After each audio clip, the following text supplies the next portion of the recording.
உடல் பொருள் ஆனந்தி. நாவல். ஆசிரியர் ஜாவ சீதாராமன் அவர்கள். அத்தியாயம் 1. நள்ளிரவு.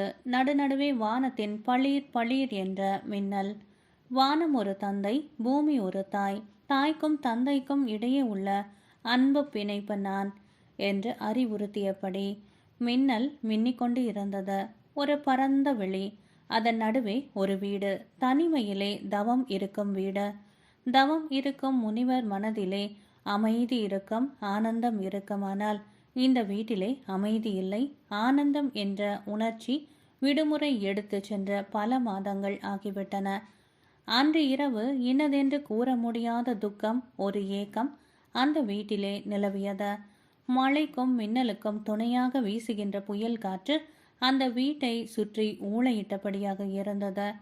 அந்த வீட்டு மாடி அறையிலே உலாத்தியபடியாக இருந்த ராமநாதன் மனதிலே வீசிய புயலின் வேகத்துக்கு இயற்கை தேவியின் ஒரு அங்கமான புயலின் வேகம் ஒரு பொருட்டாக தென்படவில்லை. யாரோ ஒரு பிரெஞ்சு ஞானி கூறினார், ஒரு மனிதன் வாழ்க்கையில் ஒரு முறையாவது தற்கொலை செய்து கொள்ள நினைக்காவிட்டால் அவன் ஒரு மனிதனே அல்ல என்று. இருப்பதா இறப்பதா என்று ஹாம்லெட் மனதிலே எழுந்த பிரச்சனை என்று ராமநாதன் மனதில் பலமாக எழுந்தது. கூண்டிலே அடைப்பட்ட புலி போல ராமநாதன் அந்த அறையிலே அங்கும் இங்குமாக உலாவினான். ஆனால் அவன் உள்ளத்திலே குமுறும் பிரச்சனைக்கு அவனால் முடிவு காண முடியவில்லை. இறுதியில் தன்னுடைய மனதை திடப்படுத்தி கொண்டான். எதிரே உள்ள பீரோவை திறந்தான். அந்த பீரோவின் மேல் அறையிலே துவண்டு படுத்து கொண்டிருக்கும் கை துப்பாக்கியை பார்த்தான். அதன் பக்கத்திலே வைக்கப்பட்டு இருக்கும் ஒரு கடிதத்தை எடுத்தான். அதை படிக்க ஆரம்பித்தான். அந்த கடிதத்தை அவன் இதுவரையிலும் பல முறைகள் படித்து இருப்பான். இருந்தாலும் இப்போதுதான் முதல் முறையாக படிப்பவன் போல படித்தான். அதை படிக்கும்போது அவன் முகம் பீதி, வருத்தம், கலக்கம் முதலிய உணர்ச்சிகளை பிரதிபலித்தது. பல நன்மைகளுக்காக, பல நலனுக்காக ஒரு தவறை செய்வது மேல் என்ற வாக்கியத்தை கடிதத்தில் பல முறை படித்தான். கடிதத்தை மறுபடியும் பீரோவில் வைத்தான். பீரோவை மூடிவிட்டான். பளீர் என்ற ஒரு பயங்கரமான மின்னல் வீசிற்று. அதை தொடர்ந்து சில வினாடிகளில் பயங்கரமான இடி சத்தம் கேட்டது. அந்த அறையில் திறந்து விடப்பட்டு இருக்கும் ஒரு கண்ணாடி ஜன்னல் படக் படக் என்று அடித்து கொண்டது. ராமநாதன் அந்த கண்ணாடி ஜன்னலை ஓடிப்போய் மூடினான். அதை மூடுவதற்குள்ளாக திறந்த வெளியின் காற்றின் ஓலத்திலே ஒரு சிரிப்பு சத்தம். அவனுக்கு தெரிந்த குரலின் ஒலி, திலீபன் குரல் ஒலி போல தோன்றியது. ராமநாதன் திகைத்து நின்றான். அங்கு உள்ள சோஃபாவிலே போய் சாய்ந்தான். ஒரு குழந்தை அழுவது போல அழுதான். அதே சமயத்தில் காற்றின் வேகத்தில் பக்கத்து அறையின் கதவு திறந்தது. ராமநாதன் எழுந்து பக்கத்து அறை பக்கமாக சென்றான். அங்கு படுக்கையில் படுத்தபடி சீதா அழுது கொண்டிருப்பதை பார்த்தான். சீதா ராமநாதனின் மாமன் மகள். அவள் 6 வயது முதலிலிருந்தே ராமநாதனோடு சேர்ந்து வளர்ந்தவள். ராமநாதன் ஆதரவற்று இறந்த நாள் முதலாக அவனை வளர்த்து படிக்க வைத்தவர் ராமலிங்கம், சீதாவின் தந்தை. ராமநாதனின் தந்தை அவனிடம் காட்டாத அன்பை மாமா ராமலிங்கம் காட்டினார். சீதாவின் வாழ்க்கை பயனற்றதாக, சுவை அற்றதாக போனதற்கு காரணமே திலீபன் என்று நினைக்க நினைக்க ராமநாதனுக்கு திலீபன் மீது கோபம் வந்தது, ஆத்திரம் எழுந்தது. அழுது கொண்டு இருந்த சீதா நிமிர்ந்து ஒரு வினாடி நோக்கிவிட்டு மீண்டும் தலை குனிந்தாள். ராமநாதன் சீதாவின் அறையிலிருந்து தன்னுடைய அறைக்கு திரும்பினான். மறுபடியும் பீரோவிடம் சென்று பீரோவை திறந்தான். புதிய உணர்ச்சியோடு, புதிய தீர்மானத்தோடு அந்த பீரோவில் இருந்த கடிதத்தை பையில் போட்டுக்கொண்டான். அதன் அருகிலிருந்த கை துப்பாக்கியை எடுத்தான். அதை ஒரு முறை பார்த்தான். அவன் உதடுகள் வேதனையோடு திலீபன் இறந்துதான் ஆக வேண்டும், இறந்துதான் ஆக வேண்டும் என்று முணுமுணுத்தன. துப்பாக்கியை பையில் போட்டுக்கொண்டு அறைக்கு வெளியில் வந்தான். படிக்கட்டுகளில் சத்தம் செய்யாமல் மெல்ல அடி எடுத்து வைத்தான். படிக்கட்டை அடுத்த அறையில் திலீபனின் தாய் மீனாட்சி அம்மாள் உட்கார்ந்து இருப்பதை பார்த்தான். அவளுடைய மகனை கொல்லப் போகிறோமே என்று ராமநாதன் மனது ஒரு கணம் நினைத்தது. தீர்மானம் தளர ஆரம்பித்தது. படிக்கட்டில் அப்படியே நின்றான். படிக்கட்டை அடுத்த அறையில் மீனாட்சி அம்மாள் விசித்து அழுது கொண்டிருப்பது மீண்டுமாக காதில் விழுந்தது. இந்த உத்தமிக்கு நான் புத்திர சோகத்தை உண்டு பண்ண மாட்டேன் என்று கூறிக்கொண்டு மறுபடியும் மாடியை நோக்கி ஏற அடி எடுத்து வைத்தான். ஆனால் படிகளில் ஏறும்போது படிக்கட்டு சத்தம் செய்தது. அந்த சத்தம் கேட்டு மீனாட்சி அம்மாள் திரும்பி பார்த்தாள். ராமநாதன் படிக்கட்டுகளில் நின்று கொண்டு இருப்பதை கவனித்தாள். மீனாட்சி அம்மாள் மட்டும் திரும்பி பார்த்திராவிட்டால் ராமநாதன் மாடியிலே தன் அறைக்கு போயிருப்பான். அன்று நிகழ இருந்த விபரீதங்கள் நிகழ்ந்தே இராத. மீனாட்சி அம்மாள் எழுந்து ராமநாதனை நோக்கி நடந்து வந்து, என்ன ராமநாதா, வெளியில இடியும் மின்னலுமா இருக்கே, இந்த புயல்ல எங்கேயப்பா புறப்பட்டாய் என்றாள். ராமநாதன் தரையை பார்த்தபடியாக, வெளியே வீசும் புயலை விட பயங்கரமான புயல் ஒன்று என் மனதில் வீசுகிறது என்று சொன்னான். தூக்கம் பிடிக்கவில்லை, வெளியிலே போகலாம் என்று நினைத்தேன். மீனாட்சி அம்மாள் இரக்கத்தோடு ஒரு முறை பார்த்தாள்.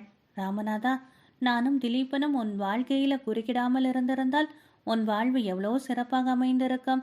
சீதா எவ்வளவோ சந்தோஷமாக இருந்திருப்பாள். திலீபன் பிறக்காமலே இருந்திருந்தால், இல்லை அவன் செத்து தொலைந்திருந்தால். ராமநாதன் ஆச்சரியமடைந்தான். தன் மனதில் இருக்கும் அசூர திட்டத்தை தெரிந்து சொல்வது போல மீனாட்சி அம்மாளின் பேச்சு அமைந்தது. ராமநாதனுக்கும் கலக்கத்தை கொடுத்தது. அதிகம் பேச்சு கொடுக்க இஷ்டமில்லாமல் ராமநாதன் வாயில் புறம் கதவை நோக்கி புறப்பட்டான். மீனாட்சி அம்மாள், ராமநாதா, மழையில கொடை இல்லாமல் போகிறாயே, குடையை எடுத்துட்டு போப்பா என்று குடையை எடுத்து தந்தாள்.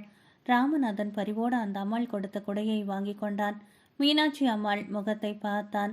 அம்மா, உங்கள் ஒரே மகனை கொல்லப் போகிறேன். அந்த கொடும் பணிக்கு செல்லும் போது நான் நனைந்து செல்லக்கூடாது என்று குடை கொடுத்து அனுப்புகிறீர்களா என்று சொல்ல அவன் உதடுகள் துடிதுடித்தன. ஆனால் அவன் வாய் திறக்கவில்லை. அவன் கைகள் குடையை வாங்கி கொண்டன. உடனே விழுந்து அவன் மீனாட்சி அம்மாளின் பாதங்களை தொட்டு வணங்கினான். அம்மா, என்னை மன்னித்து விடுங்கள் என்றான். உன்னையா மன்னிப்பதா? பொறுமையின் உருவமாயிற்றே நீ. என்னப்பா நீ சொல்ற? எனக்கு ஒன்றும் புரியவில்லையே என்றாள் மீனாட்சி அம்மாள். நான் சொல்வதன் அர்த்தம் நாளைக்கு தெரியும் தாயே என்று சொல்லிவிட்டு வெளியேறினான் ராமநாதன். ராமநாதன் கூறிய வார்த்தைகளின் உண்மை பொருள் விளங்காமல் மீனாட்சி அம்மாள் சிரித்தபடியாக நின்றாள். கதவு திறந்ததால் வீசிய காற்று சுவரில் மாட்டியிருந்த திலீபன் படத்தின் மீது வீசி அதை கீழே தள்ளியது. படம் விழுந்து உடைந்தது. அதை கண்டு திடுக்கிட்டாள் திலீபனின் தாய். அதே சமயம் சுந்தரம் மனோ மருத்துவமனையில் மாடிப்படிகள் முடியும் இடத்திலே உள்ள ஒரு அறையில் திலீபன் உட்கார்ந்திருந்தான். அந்த அறை ஒரு நல்ல பாதுகாப்பான அறை. இரும்பு கதவுகள், இரும்பு கம்பி ஜன்னல்கள் கொண்ட அறை. அதனுள்ளாக இருப்பவர்கள் பயங்கரமான பைத்தியங்களாயினும் சீக்கிரத்தில் அந்த அறையிலிருந்து தப்ப முடியாதபடி அது அமைந்து இருந்தது. மூளை கோளாறு உள்ளவர்கள் மட்டுமே அங்கு வைக்கப்பட்டு இருந்ததால் நேர்மையும் ஒழுக்கமும் உள்ள நம்பிக்கைக்கு பாத்திரமான ஊழியர்களே டாக்டர் சண்முக சுந்தரம் தன்னுடைய ஆஸ்பத்திரியின் சிப்பந்திகளாக நியமித்து இருந்தார். பழுத்த அனுபவத்துடன் சீலமான வாழ்க்கை நடத்தும் டாக்டர் சண்முக சுந்தரத்தின் வாழ்க்கையிலேயே திலீபன் ஒரு புது விதமான பேஷண்ட். திலீபன் விஷயமாக அவர் மனம் சில நாட்களாக இன்னது என்று சொல்ல முடியாத வேதனையை அடைந்தபடியாக இருந்தது. அவனை மூளை கோளாறு உள்ளவன் என்ற எந்த விதமான பரிசோதனை சொல்ல முடியவில்லை. மேலும் திலீபன் அவரிடம், என்னை தக்க காரணமே இல்லாமல் ராமநாதனின் தூண்டுதலின் பேரிலே பைத்தியக்கார ஆஸ்பத்திரியில் அடைத்ததற்காக மான நஷ்ட வழக்கு தொடருவேன் என்று கூறியது அவர் மனதை கலங்க வைத்து இருந்ததானால் ராமநாதனோ எப்படியாவது திலீபனை பாதுகாப்பாக பூட்டிய அறையில் வைத்திருக்குமாறு அழாத குறையாக வேண்டியிருந்தான். இந்த மாதிரியான சிக்கலான சூழ்நிலையில் தான் இப்போது டாக்டர் சண்முக சுந்தரம் திலீபனின் முன்பு நின்று கொண்டு இருந்தார். திலீபன் அவரை பார்த்து சிரித்து கொண்டு இருந்தான். திலீபன், எப்போது என்னை வெளியில் விடப் போகிறீர்கள் என்று டாக்டரை கேட்டான். டாக்டர் திலீபனுடைய கருத்த கண்களையும் அதற்கு நேர்மாறாக அவனுடைய வெளுத்த கன்னங்களையும் பார்த்தபடியாக பேசாமல் இருந்தார். திலீபன் முகத்தில் இருந்து புறப்பட்ட ஒளி மனித பண்பு உள்ளதாக தெரியவில்லை. அவன் சிரிக்கும்போது அவன் உதடுகள் விரியும் விதம், அவன் கண்கள் சிமிட்டும் வகை பார்ப்பவர் மனதிலே அச்சத்தை ஏற்படுத்துவனவாக இருந்தன. பேசாமல் இருக்கும் டாக்டரை பார்த்து திலீபன் ஆத்திரமடைந்தான். பற்களை நர நரவென்று கடித்தான். என்ன டாக்டர் சார், நான் கேள்வி கேட்டுக்கொண்டிருக்கிறேன், பதில் ஏதும் பேசாமல் இருக்கிறீர்கள்? நல்ல அறிவுள்ள மனிதனை பைத்தியம் என்று அடைத்து சிறைக்குள்ளாக வைத்து இருக்கிறீர்களே, அது எவ்வளவு பெரிய குற்றம் தெரியுமா? என்னை உடனே வெளியில் அனுப்புங்கள் என்றான். முடியாது, சோதனைப்படி நீங்கள் ஒரு பைத்தியம் இல்லையானால் என்று தயங்கினார் டாக்டர். ஆனால் என்னையா? ராமநாதன் பயப்படுவது போல நீங்கள் பாதுகாப்பில் வைக்கப்பட வேண்டிய நபர்தான். உங்கள் தேகத்திலோ மனதிலோ வியாதி இல்லாமல் இருக்கலாம், ஆனால் வியாதியை விட பயங்கரமான வேறு ஏதோ ஒன்று உங்களிடம் இருக்கிறது என்பது மட்டும் எனக்கு நிச்சயமாக தெரிகிறதா? இந்த வார்த்தைகளை கேட்ட திலீபனின் முகத்தில் திடீரென்று ஒரு பயமும் திகிலும் பரவத் தொடங்கியது. தன்னுடைய உணர்ச்சிகளை சட்டென்று சமாளித்து கொண்டான். திடீரென்று தன்னுடைய குரலிலே அன்பை வரவழைத்து கொண்டு, டாக்டர் சார், உங்கள் முடிவுதான் என்ன என்று கேட்டான். டாக்டர் சண்முக சுந்தரம் தரையை பார்த்தபடி, திலீபன், பைத்தியம் என்று இங்கு அழைத்து வரப்படுபவர்களை நான் பரிசோதனைக்காக 1 வாரம் வைத்திருக்கலாம். சட்டப்படி எனக்கு அந்த உரிமை உண்டு. நீங்கள் வந்து 3 நாட்கள் தான் ஆகின்றன. 4 நாள் போன பின்னர் உங்களை விடுதலை செய்து விடுவேன் என்றார். திலீபன் ஆத்திரமான குரலில், இன்னும் 4 நாட்களா? இந்த நரகத்தில்? நீங்கள் டாக்டர் அல்ல, ராமநாதனின் கையாள் என்று கோவினான். டாக்டர் பதில் ஏதும் சொல்லாமல் அறையை விட்டு வெளியேற நினைத்து அடியெடுத்து வைத்தார். திலீபன் மனதிலே திடீரென்று யோசனை ஒன்று தோன்றியது போலும் விஷம புன்னகையோட, டாக்டர் சார், ஒரே ஒரு வேண்டுகோள், சற்று இப்படி வருகிறீர்களா என்றான். டாக்டர் திலீபனை நெருங்கினார். அவர் நெருங்கி வந்ததும் திலீபனின் கை டாக்டரின் தோளின் மேல் பட்டது. திலீபனின் ஸ்பரிசம் பட்டதும் டாக்டரின் உடலில் ஒரு விதமான இன்ப உணர்ச்சி எழுந்தது. பருவகாலை ஒருவன் அன்போடு ஒரு யுவதியால் முதல் இரவு தொடும்போது ஏற்படும் உணர்ச்சி போல இருந்தது. அது 50 வயதுக்கும் மேற்பட்டு முதுமை அடைந்திருந்த டாக்டர் சண்முக சுந்தரத்துக்கு வாலிபம் திரும்பிவிட்டது போன்ற பிரம்மையை ஏற்படுத்தியது. ஒரு இளைஞனைப் போல மெய் சிலிர்த்தார். திலீபன் ஒரு பெண்ணின் சாகசத்தோடு, டாக்டர் சார், டாக்டர் சார், தயவு செய்து என் முகத்தை பாருங்கள் டாக்டர் சார் என்று கெஞ்சினான். டாக்டர் சண்முக சுந்தரம் நிமிர்ந்து திலீபனின் முகத்தையே உற்று பார்த்தார். திலீபன் தொடர்ந்து கனிவான குரலில், என் கண்களை கொஞ்சம் பாருங்களேன் சார் என்றான். டாக்டர் சண்முக சுந்தரமும் தன் உணர்வற்ற எந்திரத்தால் இயங்கும் ஒரு பொம்மை போல திலீபனின் கண்களை பார்த்தார். அப்படி பார்த்ததும் அவருக்கு தன் உடலை பற்றிய உணர்வு, தன் சூழ்நிலை, தன் எண்ணங்கள் எல்லாம் மெல்ல தன்னை விட்டு நழுவி விடுவது போன்ற உணர்ச்சி ஏற்பட்டது. பார்த்து கொண்டு இருக்கும்போதே திலீபனின் கண்கள் சிறிது சிறிதாக பெரிதாகி கொண்டு வருவது போல தோன்றியது. அந்த அறை பூராவுமே திலீபனின் கண்களால் நிறைவது போன்ற பிரம்மை உண்டாகியது. அதே சமயத்தில் டாக்டர் சண்முக சுந்தரத்தின் மனதிலே இன்னது என்று விவரிக்க முடியாத ஒரு அச்சம் தோன்றியது. விஞ்ஞானத்துக்கு புறம்பான, பகுத்தறிவுக்கு அப்பாற்பட்ட ஒரு புதிய உலகிலே தாம் நுழைவது போல தோன்றியது. டாக்டருக்கு தம்முடைய மனம் என்கின்ற கதவு கப்பால் அவர் சென்று கொண்டு இருந்தார். சிதறி மறைந்து கொண்டிருக்கும் தன்னுடைய மனோபலத்தையும் தன் அறிவையும் ஒருங்கே சேர்த்து ஒரு முயற்சி செய்து தன் உணர்வுக்கு வந்துவிட்டார் டாக்டர். திலீபனை பாராமலே அந்த அறைக்கு வெளியில் ஓடினார். அறையின் இரும்பு கம்பி கதவை பூட்டினார். Dileepan, doctor sir, doctor sir என்று கூப்பிட்டபடியாக ஓடி வந்ததை அவர் கவனிக்கவில்லை. கதவின் ஓரத்திலே நின்றபடியாக, திலீபன், என்னை சற்று பாருங்கள் டாக்டர் சார், டாக்டர் சார் என்று கெஞ்சியதை காதில் வாங்கிக் கொள்ளாமல் அவன் முகத்தை சற்றும் பாராமல் படிக்கட்டு வழியாக கீழே இறங்கி போனார். அறைக்குள் இருந்த திலீபன் ஏமாற்றத்தால் அவமானம் அடைந்தான். அவமானத்தை தொடர்ந்து அதிக ஆத்திரம் அடைந்தான். அதே சமயத்தில் எதிர்ப்புற ஜன்னல் வழியாக ஒரு கருப்பு பூனை அறையிலே குதித்தது. திலீபன் தன் பார்வையை பூனையின் மீது செலுத்தினான். பூனையின் மியாவ் என்ற ஒலி கொடுத்தபடி திலீபனை பார்த்தது. அடுத்த வினாடி பூனையின் உடல் சிலிர்த்தது. பழுக்க காய்ச்சிய ஒரு இரும்பு கம்பியால் சூடுபட்டது போல அந்த பூனை வீறிட்டு அலறியபடியாக ஜன்னல் வழியாக பாய்ந்து ஓடியது. திலீபன் விழுந்து விழுந்து சிரித்தான். அவனது சிரிப்பொலி கேட்கவே பயங்கரமாக இருந்தது. அந்த சிரிப்பொலியில் ஆண் குரலும் பெண் குரலும் இழைந்து ஒலித்து மனித தன்மையே இல்லாத ஒரு பேரொலியாக கேட்டது. அந்த சிரிப்பொலி ஆஸ்பத்திரியின் அடித்தளத்தில் உள்ள அறையிலே ஒரு சோஃபாவில் சாய்ந்து இருந்த டாக்டர் சண்முக சுந்தரத்தின் காதுகளில் விழுந்தது. அவர் உடல் நடுங்கியது. அப்போதுதான் டாக்டர் தன்னுடைய உடல் வியர்வை குளமாகி தன்னுடைய சட்டையை நனைத்து இருப்பதை உணர்ந்தார். அவர் வாய் முருகா என்று ஒரு முறை முணுமுணுத்தது. திலீபனின் பயங்கரமான சிரிப்பொலி டாக்டர் சண்முக சுந்தரத்தின் காதில் மட்டுமா விழுந்தது? ஆஸ்பத்திரியை நெருங்கிக் கொண்டிருந்த ராமநாதனின் காதிலும் விழுந்தது. ராமநாதன் திடுக்கிட்டு நின்றான். தன்னுடைய பையில் இருக்கும் துப்பாக்கியை எடுத்து பார்த்து தன் மனதை திடப்படுத்தி கொண்டு ஆஸ்பத்திரிக்குள் நுழைந்தான். வானத்திலே பயங்கரமாக இடி இடித்தது.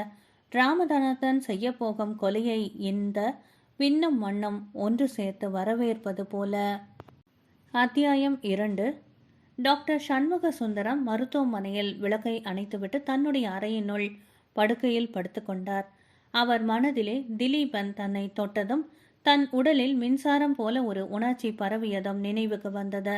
திலீபனின் பார்வை அவருடைய இதயத்தின் அடித்தளம் வரையிலும் பாய்ந்து விவரிக்க முடியாத ஒரு தளர்ச்சியை ஏற்படுத்தியதும் அவர் நினைவுக்கு வந்தது. மறுநாள் காலையிலேயே அவனை ஆஸ்பத்திரியை விட்டு அப்புறப்படுத்துவதற்கு ஒரு வழி செய்ய வேண்டும் என்ற தீர்மானத்துக்கு வந்தவராக உடனே கண்களை மூடி அமைதியாக தூங்க ஆரம்பித்தார்.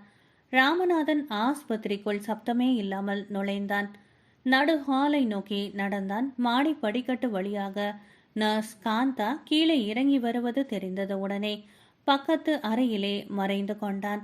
அந்த நர்ஸ் எப்போது ஹாலை விட்டு நகருவாள், நாம் மாடிக்கு போவோம் என்ற ஆவலோடு அவன் அந்த ஹாலுக்கு பக்கத்து அறையில் காத்திருந்தான். ஆனால் நர்ஸ் காந்தா தான் மறைந்திருக்கும் அதே அறைக்குள்ளாக நுழைவாள் என்று ராமநாதன் சற்றும் எதிர்பார்க்கவே இல்லை. ஓடிப்போய் சுவருக்கும் பீரோவுக்கும் இடையே உள்ள இடைவெளியில் மறைந்து கொண்டான். அந்த அறையிலே அவன் பதுங்கி இருப்பதை பார்த்துவிட்டால் அவளுக்கு என்ன விளக்கம் சொல்லுவது? அப்படியே மூச்சை அடக்கி கொண்டு நின்றான். அறை உள்ளே நுழைந்த நர்ஸ் ஒரு வினாடிதான் நின்றாள். பிறகு அங்கு மூலையிலே அடுக்கி வைக்கப்பட்டிருந்த மருந்து பாட்டில்களில் ஒன்றை எடுத்துக்கொண்டு வெளியேறினாள். பீரோவின் மறைவில் இருந்தபடியாக ராமநாதன் நிம்மதி பெருமூச்சு விட்டான். ஆனால் அடுத்த வினாடியே நிம்மதி குலைந்தது. மருந்து பாட்டிலை எடுத்துச் செல்லும் நர்ஸ் எதர்ச்சியாக வெளிப்புறம் கதவை தாளிட்டுவிட்டு செல்லும் சத்தம் அவன் காதுகளுக்கு தெளிவாக கேட்டது. திடுக்கிட்டவனாக கதவை நோக்கி ஓடி வந்து இழுத்து பார்த்தான். நன்றாக தாளிடப்பட்டு இருப்பது தெரிந்தது. இரவு முழுக்க ஆஸ்பத்திரி அறையிலேயே விடியும் வரையிலும் பூட்டியபடி இருக்க வேண்டியதுதானா? ராமநாதன் மனது அயர்ந்து அப்படியே அங்குள்ள நாற்காலியில் உட்கார்ந்து விட்டான். திலீபனை சுட்டுக் கொள்வது ஒருவேளை ஆண்டவனுக்கே பொறுக்கவில்லை போலும். அதனால்தான் ஆஸ்பத்திரிக்குள் நாம் நுழைந்ததும் கூட நம்மால் திலீபன் இருக்கும் மாடி அறைக்கு செல்ல முடியாதபடி தடை ஏற்பட்டுவிட்டது. குரல் கொடுத்த ஆஸ்பத்திரி ஆட்கள் யாரையாவது அழைத்து கதவை திறக்கச் சொல்லி வீடு திரும்புவோமா என்று கூட நினைத்தனால், நீங்கள் இந்த அறைக்குள் இந்த இரவு வேளையில் எப்படி வந்தீர்கள் என்று கேள்வி கேட்கப்பட்டால் என்ன பதில் சொல்லுவது? ராமநாதன் தத்தளித்தான். தன் கையில் இருந்த கடிதத்தை எடுத்து படித்தான். நியாயம், நீதி, இரத்த பாசம் என்றெல்லாம் தயங்காதே. உடனே சென்று ஆஸ்பத்திரியில் உள்ள அந்த மனித எல்லைக்கு அப்பாற்பட்ட நாச சக்தியை கொன்றுவிடு. அந்த கொலையே உன்னுடைய முதல் கடமை. அந்த கடமையை செய்ய ஒரு நிமிடம் தயங்கினாலும் ஆபத்து. உன் குடும்பமும் சீதாவின் வாழ்வும் அழிந்து போகும். ராமநாதன் திரும்ப திரும்ப இந்த வாக்கியங்களை படித்தான். தாளிடப்பட்ட கதவை நோக்கினான். எப்படி வெளியேறி திலீபனை கொல்லுவது என்று தெரியவில்லை. ஒவ்வொரு நிமிடமும் வீண் போவதும் அவனுக்கு ஒரு பெரிய ஆபத்து தன்னை நெருங்கி வருவது போலவும் தோன்றியது. ஆனால் அது என்ன விதமான ஆபத்து என்றுதான் புரியவில்லை. திலீபன் மாடி அறையில் தன்னுடைய படுக்கையில் படுத்தபடி விரல்களால் நிம்மதியாக சுவரிலேயே படம் வரைந்து கொண்டிருந்தான். அப்போது ஒரு பயங்கரமான இடி இடித்து கட்டிடத்தையே நடுநடுங்கச் செய்தது. திலீபன் எழுந்தான். மின்னும் வானத்தை ஒரு முறை பார்த்தான். இடி, மின்னல், பயங்கரமான பேய் மழை. திலீபனது பயங்கர திட்டத்துக்கு பொருத்தமான இரவு. இன்று மட்டும் அவன் அந்த அறையை விட்டு வெளியேறிவிட்டால் அந்த ராமநாதனையும் அந்த சீதாவையும் என்ன பாடுபடுத்தலாம்? நர்ஸ் காந்தா மருந்து பாட்டிலை எடுத்துக்கொண்டு படிக்கட்டு வழியாக மெல்ல கீழே இறங்கி கொண்டிருந்தாள். சிறைப்பட்டு இருக்கும் தன் அறையின் கம்பிகள் வழியாக திலீபன் அவளை பார்த்தான். Nurse, nurse! படிக்கட்டுகளில் இறங்கி கொண்டிருந்த காந்தா திரும்பி பார்த்தாள். திலீபன் கெஞ்சும் குரலில், நர்ஸ், இப்படி வாருங்கள், உங்களிடம் ஒரு முக்கியமான விஷயம் பேச வேண்டும் என்று அழைத்தான். நர்ஸ் ஒரு வினாடி தயங்கினாள். திலீபனின் வேண்டுகோளுக்கு காது கொடுக்காமலே கீழே சென்றுவிடலாம் என்று நினைத்து கீழ் படிக்கட்டிலே காலை வைத்தாள். அவள் மட்டும் நினைத்தபடியாக கீழே இறங்கிச் சென்றிருந்தாள். ஆனால் அடுத்த வினாடியே வேறு யோசனையோடு மறுபடியும் படிக்கட்டுகளில் ஏறி திலீபன் நின்று கொண்டு இருந்த கம்பி ஜன்னலை நோக்கி வந்தாள். என்ன மிஸ்டர் திலீபன், உங்களுக்கு என்ன வேணும்? தண்ணீர் வேண்டுமா, இல்லை தூக்க மருந்து வேண்டுமா? நீங்கள் தான் மற்ற பேஷண்ட்டுகளைப் போல மருந்து சாப்பிடுவதே இல்லையே. திலீபன் குழந்தையைப் போல கனிவான குரலில், காந்தா, நான் பேஷண்டாக இருந்தால் தானே மருந்து சாப்பிடலாம். நான் தான் காரணமே இல்லாமல் சிறை வைக்கப்பட்டிருக்கிறேனே. நான் ஒரு பைத்தியமா? நீங்களே சொல்லுங்களேன் என்றான். நீங்கள் பைத்தியமா இல்லையா என்பதை நிர்ணயிக்க வேண்டியது டாக்டரின் பொறுப்பு.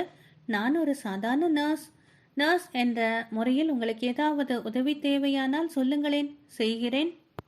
நர்ஸ்: பெண் உள்ளமே கருணை உள்ளம் என்பார்கள். தயவு செய்து என்னை விடுதலை செய்யுங்கள். மிஸ்டர் திலீபன், இந்த இடிமலையில் நீங்கள் எங்கே செல்லப் போகிறீர்கள்? பொறுங்கள், விடிந்த பின் விடுதலையை பற்றி டாக்டரிடம் பேசலாம். திலீபன் அவள் பேச்சை ஏற்றுக்கொள்ளவில்லை. இடி, மழை, இரவு, இது மூன்றுமே எனக்கு வலிமை தரும் சூழ்நிலை. இந்த பயங்கரமான இரவே நான் முடிக்க இருக்கும் திட்டத்துக்கு பொருத்தமானது. இந்த இரவு நான் எப்படியாவது வெளியேற வேண்டும் நர்ஸ் என்று படபடப்புடன் கெஞ்சினான். நர்ஸ் தயங்கினாள். உங்கள் விருப்பப்படியே நான் உங்களை வெளியில் அனுப்ப விரும்பினாலுமே அது நடக்கக்கூடிய காரியமில்லை. உங்கள் அறை பூட்டப்பட்டிருக்கிறது. சாவி கொத்து டாக்டரிடம் இருக்கிறது. டாக்டர் இப்போது படுத்து தூங்கிக் கொண்டிருக்கிறார். திலீபன் முகம் ஏமாற்றத்தினால் ஒரு வினாடி களை இழந்தது. பிறகு அவன் முகத்திலே ஒரு தீர்மானமும் நம்பிக்கையும் படர்ந்தன. கம்பிகள் வழியாக பாய்ந்து நர்ஸின் கரங்களை பற்றி கொண்டான். நர்ஸ் தேளால் தீண்டப்பட்டவள் போல நடுநடுங்கினாள். தன்னை விடுவித்துக் கொள்ள திமிறினாளானால் திலீபன் அவள் கைகளை விடாமல் பிடித்தபடியாக, நர்ஸ், என்னை பாரு, என் கண்களை பாரு என்று ரகசியமான குரலில் பாம்பு சீறுவது போல வார்த்தைகளை உச்சரித்தான். திமிரை தத்தளித்தபடி இருந்த நர்ஸ் காந்தாவின் உடல் விரைத்து நின்றது. அவள் கண்கள் திலீபனின் கண்களை சந்தித்தன. திலீபன் அவளை பார்த்தபடியாக கட்டளையிடும் குரலில், நர்ஸ், நான் சொல்லுகின்றபடி செய்ய வேண்டும் என்றான். அவள் அவனை பார்த்தபடியாக ஒரு பொம்மை போல நின்றாள். அவளது சுய உணர்வு அவளை விட்டு நழுவி கீழே விழுவது போல தோன்றியது.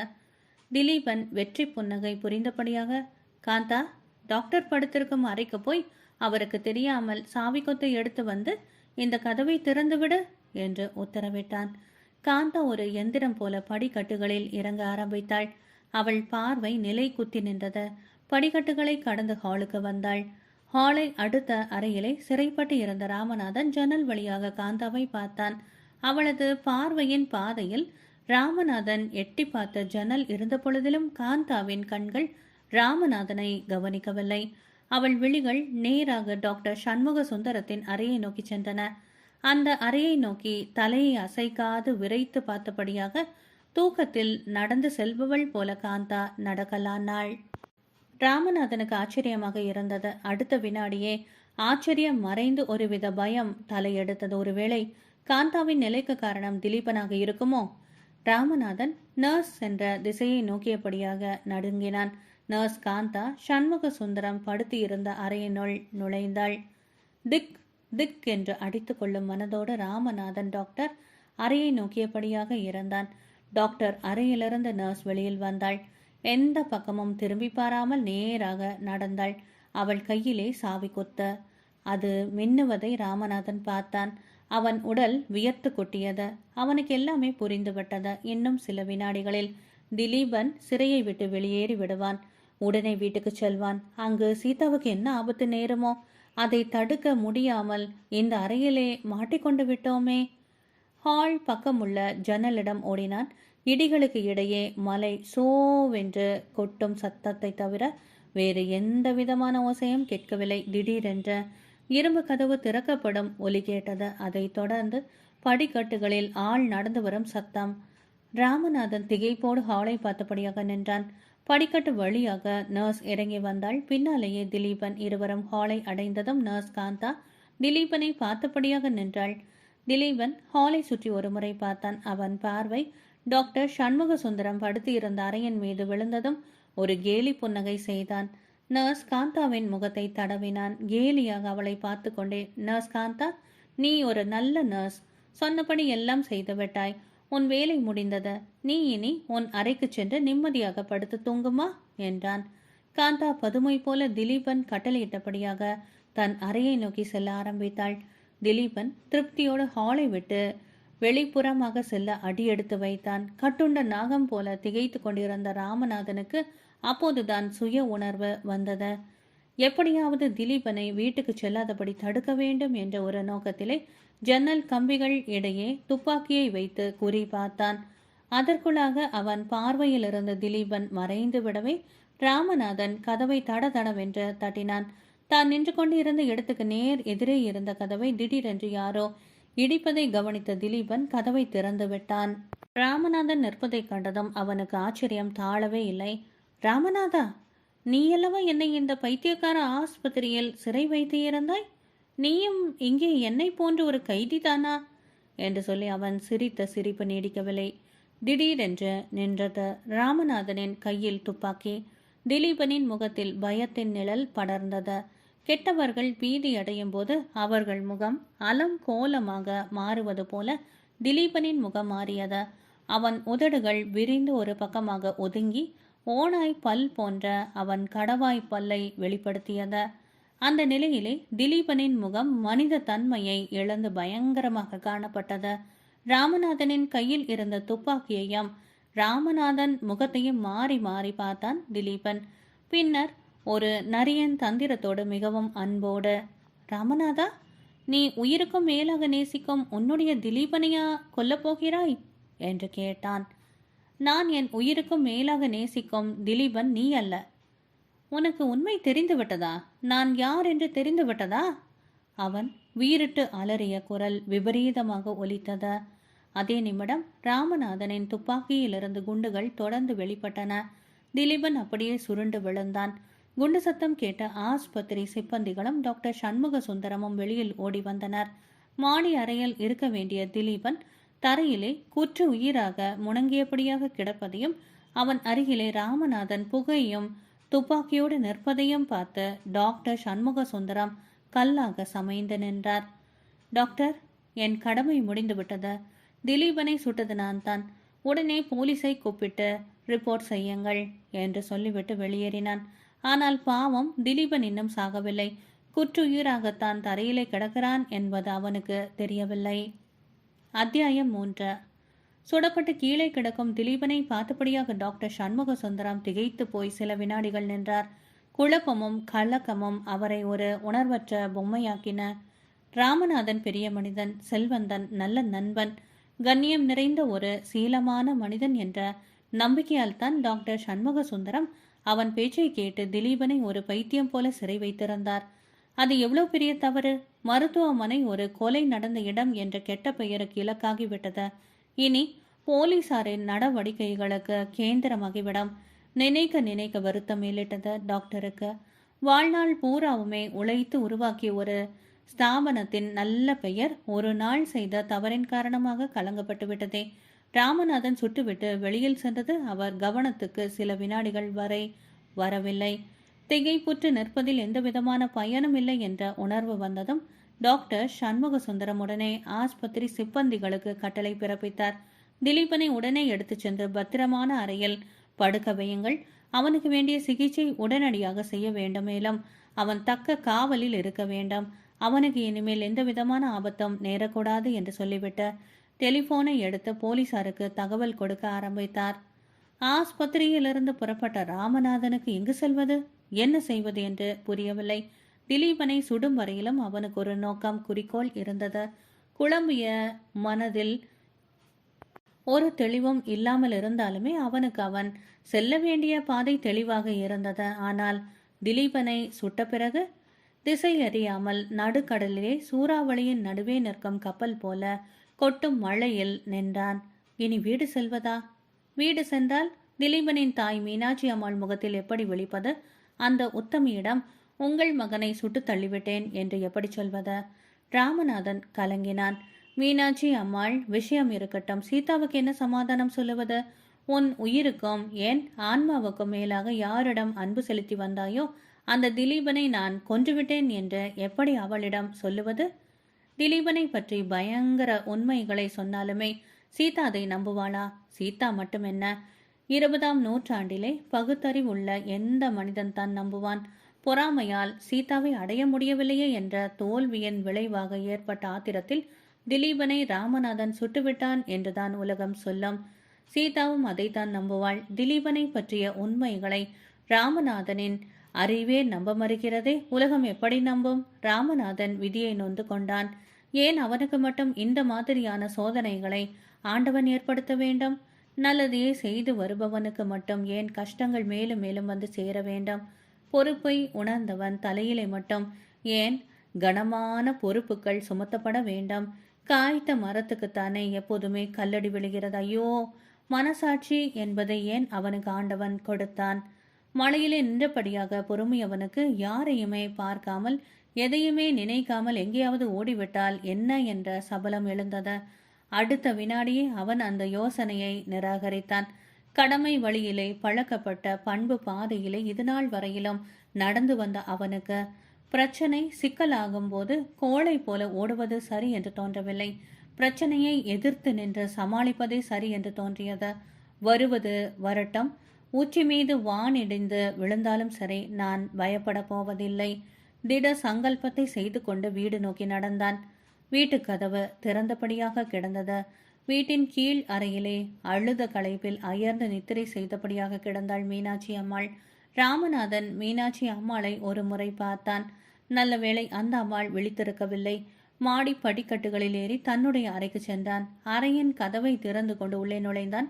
அப்படியே அவன் பொத்தென்று சோஃபாவிலே விழவும் பக்கத்து அறை கதவு திறக்கவும் சரியாக இருந்தது. சீதா. ராமநாதன் தலையை தூக்கி பார்த்தான். பிறகு முகத்தை வேறு பக்கமாக திருப்பி கொண்டான். நனைந்த ஆடைகளை கூட களையாமல் உட்கார்ந்து இருக்கும் ராமநாதனை ஆச்சரியத்துடன் பார்த்தாள் சீதா. நீங்கள் வெளியே போய்விட்டு வந்தீர்களா? அவன் பேசவில்லை. அவள் மெல்ல நடந்து வந்து எதிர்ப்புறம் உள்ள சோஃபாவிலே அமர்ந்தாள் தயக்கத்துடன். இந்த இரவில் மழையில் எங்கே போனீர்கள்? ஆஸ்பத்திரிக்குத்தானே, அவரை பார்க்கத்தானே என்றாள். அவள் முகத்தை அவன் ஒருமுறை ஏறிட்டு நோக்கினான். அவளுடைய கேள்விக்கு அவன் உதடுகள் பதில் சொல்லவில்லை, விழிகள் பதில் சொல்லின. கண்ணீர். அவள் கலவரம் அடைந்தாள். என்ன நடந்தது அத்தான்? ஆஸ்பத்திரியில் என்ன நடந்தது? முகத்தை கைகளால் மூடிக்கொண்டு, என்னை ஒன்றும் கேட்காதே சீதா, தயவு செய்து ஒன்றும் கேட்காதே என்று புலம்பினான் அவன். அவர் ஆஸ்பத்திரியிலிருந்து தப்பிவிட்டாரா? அவருக்கு ஆபத்து ஒன்றுமில்லையே? உணர்ச்சி பொங்க கேட்டாள் அவள். அவன் பதில் சொல்லாமல் தரையை பார்த்தபடியாக இறந்தான். அத்தான், என்ன நடந்தது சொல்லுங்கள். எவ்வளவோ துன்பங்களை எல்லாம் தாங்கி பழகிவிட்ட எனக்கு நீங்கள் கூறப்போவது ஒரு வேதனையாகவே இருக்காது. நீங்கள் உண்மையை மறைப்பதால் தான் நான் ஏதேதோ நினைக்க வேண்டியிருக்கிறதே. அவர் ஆஸ்பத்திரியில் தானே இருக்கிறார்? ஆஸ்பத்திரியில் தான் இருக்கிறான். பின் ஏனத்தான் இப்படி உங்கள் முகம் களையிழந்து இருக்கிறது? ஏன் அழுகிறீர்கள்? அவர் உங்களை ஏதாவது கடிந்து சொன்னாரா? இதற்கு முன்னால் அவர் உங்களுக்கு கொடுத்திருக்கும் துன்பத்தை விட பெரிய துன்பம் என்ன கொடுத்திருக்க முடியும்? ராமநாதன் எழுந்து நின்றான். சீதா, தயவு செய்து என்னை இப்போது ஒன்றும் கேட்காதே. நான் எந்த விதமான பதிலுமே உனக்கு சொல்ல முடியாது. அவள் விடுவதாக இல்லை. அத்தான், எனக்கு ஒரே திகிலாக இருக்கிறது. ஏதோ பயங்கரமான ஒன்று நிகழ்ந்து விட்டது என்று தோன்றுகிறது. அழுதபடியாக தூங்கி போனவள், கெட்ட கனவு கண்டு எழுந்து விட்டேன். அதை நினைக்கவே எனக்கு பயமாக இருக்கிறது. என்ன கனவு? சீதா பெருமூச்சு விட்டவளாக தொடர்ந்தாள். அத்தான், நீங்களும் நானும் அவரும் நள்ளிரவில் ஒரு ஆற்றங்கரையில் நிற்கிறோம். மழை பெய்து கொண்டிருக்கிறது. ஆறு கரை புரண்டு ஓடுகிறது. அவர் ஆற்றை கடப்போம் என்று சொல்லுகிறார். நான் பயப்படுகிறேன். அவர் அதை பார்த்து சிரிக்கிறார். அவர் சிரிப்பொலி இடியாக மாறுகிறது. அவர் வாயில் ரத்தம் கசிகிறது. நான் நடுங்கி போகிறேன். அவர் என்னை பிடித்து இழுத்துக்கொண்டு ஆற்றிலே இறங்கப் போகிறார். நீங்கள் தடுக்கிறீர்கள். அவர் உங்களை கீழே தள்ளிவிட்டு என்னை இழுத்து கொண்டு ஆற்றிலே இறங்குகிறார். ஆனால் ஆச்சரியமத்தான், ஆற்றிலே அவரும் நானும் நீர்மேல் நடந்து செல்கிறோம். ராமநாதன் தரையை பார்த்தபடியாக நின்றான். அவள் தொடர்ந்தாள். பாதி நதி தாண்டியிருக்க மாட்டோம். அவர் திடீரென்று என்னிடம் திரும்பி என்னை பார்த்து சிரிக்கிறார். அவர் சிரிக்க சிரிக்க எனக்கு ஒரே பயமாக இருக்கிறது. நான் திரும்ப கரைக்கு ஓட நினைக்கிறேன். அவர் என் கையை பிடித்து நிறுத்தி, நதியிலே இறங்கிவிட்டோம், நீ இனி தப்ப முடியாது என்று சொல்லி என்னை தண்ணீரிலே அழுத்த போகிறார். அப்போது ஒரு முதலை எங்களை நோக்கி நீந்தி வருகிறது. நாங்கள் இருவரும் பயந்து கரையை நோக்கி ஓடுகிறோம். நான் கரையிலே அடி வைக்கும் போது ஒரு அலறல் சத்தம் கேட்கிறது. திரும்பி பார்க்கிறேன். அவரை அந்த முதலை விழுங்கியபடியாக இருக்கிறது. எல்லாவற்றிலும் பெரிய ஆச்சரியம், அந்த முதலையின் முகம் உங்கள் முகம் போல தெரிந்தது அத்தான். விசித்திரமான கனவு, விசித்திரமான கனவுதான் என்று முணுமுணுத்தான் அவன். இந்த கனவு கண்டதிலிருந்து எனக்கு அவரை பற்றி ஒரே கவலையாக இருக்கிறது. அவருக்கு ஆபத்து ஒன்றும் இல்லையே அத்தான். சீதா, நீ போய் படுத்துக்கொள் என்று சொல்லிவிட்டு வெளியில் போக அறை கதவை நோக்கி அடியெடுத்து வைத்தான். அறை கதவு மெல்ல உட்புறமாகத்தானே திறந்தது. ராமநாதன் திறந்த கதவை பார்த்தபடியாக அப்படியே ஸ்தம்பித்து நின்றான். ராமநாதனை விட கதவுக்கு அப்பால் நின்ற உருவத்தை பார்த்து அதிக ஆச்சரியம் அடைந்தவள் சீதாதான்.